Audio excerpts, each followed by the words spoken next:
sebelum ke solusi tadi, ada pihak-pihak yang harus dicermati agar berbeda nanti sistemnya ke depan hari. Saya juga akan menyapa dulu Pak Soleh Amin di ujung telepon sebagai Ketua DPP dari Partai Persatuan Pembangunan. Assalamualaikum, selamat malam Pak Soleh Amin. Waalaikumsalam warahmatullahi wabarakatuh. Ya. Pak Soleh Amin, dengan ditetapkannya Pak Sudarma Ali sebagai tersangka, namun beliau ini sampai sekarang belum mau mundur, itu keterangannya seperti apa Pak Soleh? Jadi begini, di partai itu ada mekanismenya ya. Saya tidak mau roti tentang beliau itu mundur atau tidak di Kementerian Agama ya, sebagai menteri, karena itu adalah hak beliau ya. Betul. Tapi terkait dengan isu atau persoalan mengenai dia sebagai ketua umum di partai P3 itu yang oleh sebagian kader menghendaki dia cepatnya mengundurkan diri, saya ingin mengatakan di dalam partai itu ada mekanismenya. Ada dinamika, ada mekanisme yang diatur dan ditata melalui anggaran dasar anggaran rumah tangga. Baik, jadi Pak, kalau mau dijelaskan sampai saat ini Pak Sudarma Ali masih sebagai ketua umum dari P3 ya Pak? Iya, masih menjadi ketua umum P3. Perkembangan selanjutnya melihat dan mencermati perkembangan yang ada instrumen dan mekanisme yang ada di anggaran dasar anggaran rumah tangga P3 yang nantinya tentunya ini akan dijadikan solusi, sarana solusi untuk menyelesaikannya.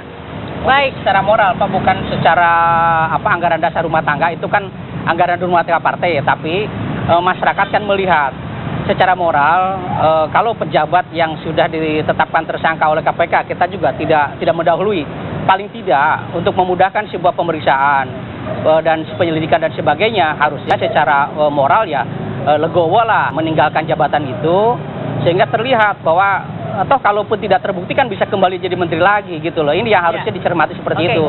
Persoalan misalnya nanti pertanggung jawab moral itu harus ada. Kita contoh lah Andi Malarangeng belum ditetapkan tersangka sih udah artinya apa? Dia begitu menghargai keputusan itu. Baik, silakan Pak Soleh Amin, tanggapannya nanti bagaimana bantuan hukum juga terhadap Pak Sudarma Ali. Saya ingin sedikit merespon ya apa yang disampaikan tadi ya.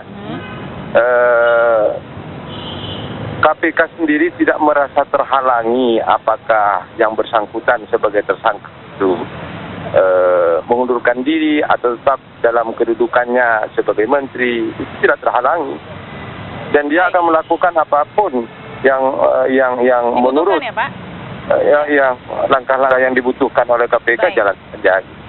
Baik Pak Soleh Amin. Baik Pak Soleh Amin, terima kasih atas informasinya dan juga klarifikasinya. Kita akan sambung lagi terakhir ini ke Pak Ade. Pak Ade, harapannya jadi kepada sistem yang saat ini masih diberlakukan. Ya, artinya begini, bahwa mungkin secara bukan serta-merta juga kita ingin menghukum SDA sebagai tersangka, saya kira bukan itu, tapi tetap ini diserahkan kepada proses kepada KPK untuk terus dilakukan sebuah penyelidikan dan ditingkatkan. Kalau misalnya terbuktikan secara legowo, secara moral, pertanggungjawabannya kepada masyarakat, kepada umat mundur. Ini kan wilayah-wilayah ibadah yang dia lakukan sebuah pelanggaran. Satu, yang kedua tentunya adalah yang terlibat ini kan sistemik.